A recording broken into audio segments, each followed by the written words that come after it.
आंखों में उमड़ी नमी को छिपाने के लिए मुंह फेर कर खड़े हो जाने वाले पिता, बच्चों की सफलता पर गर्वित होते हुए भी दबंग आवाज में भविष्य के लिए हिदायतें देने वाले पिता, बच्चों के जीवन को सुकून और स्थायित्व देने की जद्दोजहद में भागते दौड़ते पिता जाने कितनी भूमिकाओं को एक साथ साधते हैं। ऐसे ही एक पिता के संघर्ष का फल है कि आज अपने पिता को याद करते हुए रिम्स मेडिसिन विभाग के unit in-charge doctor B Kumar भावुक हो जाते हैं। उस दौर को याद कर उनकी आंखें नम हो जाती हैं जब उनके पिता दिहाड़ी मजदूरी करते हुए ये सपना देखते थे कि उनका बेटा एक डॉक्टर बने। 1 फरवरी 1959 को धनबाद में जन्मे डॉक्टर बिंदे कुमार ने अपनी मैट्रिक की पढ़ाई साल 1976 में धनबाद के मटकुरिया रोड स्थित खालसा हाई स्कूल से की।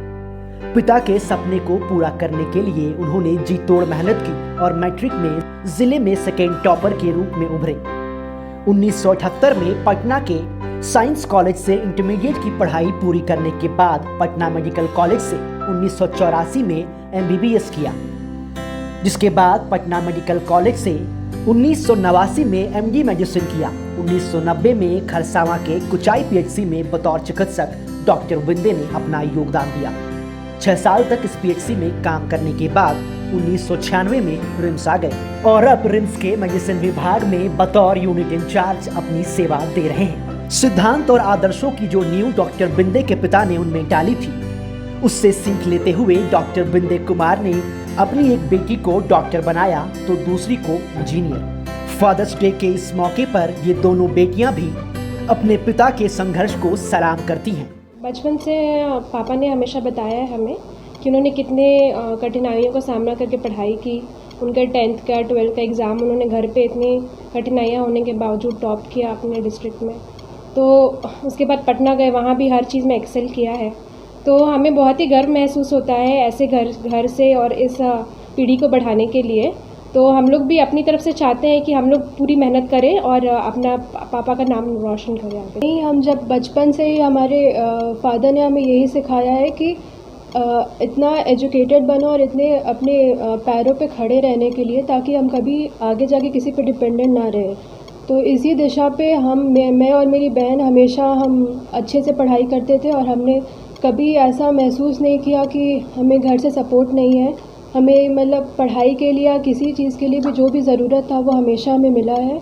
वहीं डॉक्टर बिंदे कुमार की पत्नी शिखा कुमारी कहती हैं कि उनके पति हमेशा ईमानदारी से काम करते हैं, वो समय के पक्के हैं, मरीज की सेवा करते हैं और रविवार को भी मरीजों को देखने के लिए अस्पताल एक बार जरूर जाते हैं। हाँ, ये बहुत ही ईमानदारी से अपना काम करते हैं और एकदम पंचुअल रहते हैं। मैंने और सब लेडीज़ कहती हैं कि 9 सर को जाते हुए देख रहे हैं, यानी 9 बज रहा है। मैंने ये 9 बजे के 10 मिनट पहले ही निकल जाते हैं घर से। हम लोग कॉलोनी में जैसे सब लेडीज़ लोग रहते हैं, अपने अपने हस्बैंड को मतलब विदा करते रहते हैं कि 9 बजे अपने अपने, तो ये एकदम टाइम पे जाते हैं और आते भी हैं वैसे ही पूरा अपना काम देख के, जैसे जो भी करना रहता है सारा। संडे को भी ये आराम नहीं करते हैं, संडे को भी बोलते हैं कि हम एक बार जाके अपना पेशेंट लोग को देख लें, उसके बाद घर में आके रिलैक्स हों। उम्मीद है कि डॉक्टर बिंदे कुमार की ये कहानी सुनने के बाद आप भी जीवन के सबसे सशक्त आधार और बच्चों के लिए भरोसे का दूसरा नाम कहे जाने वाले पिता के सपनों को जरूर पूरा करेंगे। बेटा या बेटी, ये दोनों में अंतर नहीं करना चाहिए। जो लोग सोचते हैं कि ये बेटा ही मेरा ये कुल का उद्धार करेगा, ये जो कुल वाला कंसेप्ट है ना, वो उसी के चलते सब ये गड़बड़ी होती है। लेकिन अक्सर देखा जाता है कि माँ बाप अपना यहाँ भारत में है और बच्चे बाहर पढ़ रहे हैं, कोई देखभाल करने वाला नहीं रहता है। सिर्फ ये पैसा भेज देना ही माँ बाप के लिए, माँ बाप का सेवा नहीं होता है। सेवा ये नहीं होता है। तो जो बेटियाँ माँ बाप के आसपास में रहती है, वो बेटी ही सब ये सेवा ये करती है, माँ बाप। रांची से लाइव लगातार के लिए सौरभ शुक्ला की रिपोर्ट। न्यूज अपडेट के लिए आप हमारे चैनल को सब्सक्राइब करें। आप हमें फेसबुक और इंस्टाग्राम पर भी फॉलो कर सकते हैं। बने रहे लगातार .in के साथ।